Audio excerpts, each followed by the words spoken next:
12 मगध राज्य का उत्कर्ष। मगध के सबसे प्राचीन वंश के संस्थापक बृहद्रथ था।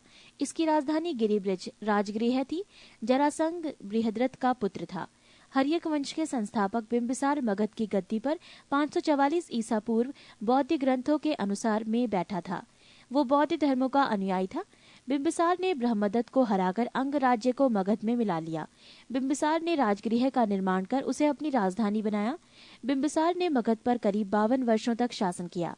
महात्मा बुद्ध की सेवा में बिंबिसार ने राजवैद्य जीवक को भेजा। अवंती के राजा प्रद्योत जब पांडु रोग से ग्रसित थे, उस समय भी बिंबिसार ने जीवक को उनकी सेवा शुश्रूषा के लिए भेजा था।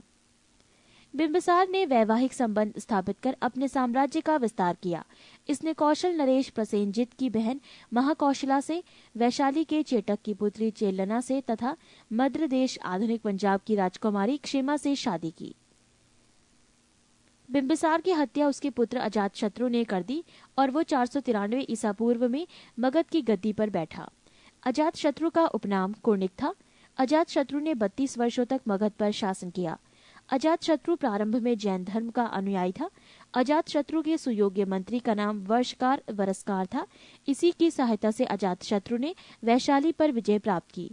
अजातशत्रु की हत्या उसके पुत्र उदयन ने 461 ईसा पूर्व में कर दी और वो मगध की गद्दी पर बैठा। उदयन ने पाटलिग्राम की स्थापना की। उदयन भी जैन धर्म का अनुयायी था। हर्यक वंश का अंतिम राजा उदयन का पुत्र नागदशक था। नागदशक को उसके अमात्य शिशुनाग ने 412 ईस्वी में अपदस्थ करके मगध पर शिशुनाग वंश की स्थापना की। शिशुनाग ने अपनी राजधानी पाटलिपुत्र से हटाकर वैशाली में स्थापित की। शिशुनाग का उत्तराधिकारी कालाशोक पुनः राजधानी को पाटलिपुत्र ले गया। शिशुनाग वंश का अंतिम राजा नंदीवर्धन था। नंद वंश का संस्थापक महापदम नंद था। नंद वंश का अंतिम शासक घनानंद था। ये सिकंदर का समकालीन था। इसे चंद्रगुप्त मौर्य ने युद्ध में पराजित किया और मगध पर एक नए वंश मौर्य वंश की स्थापना की।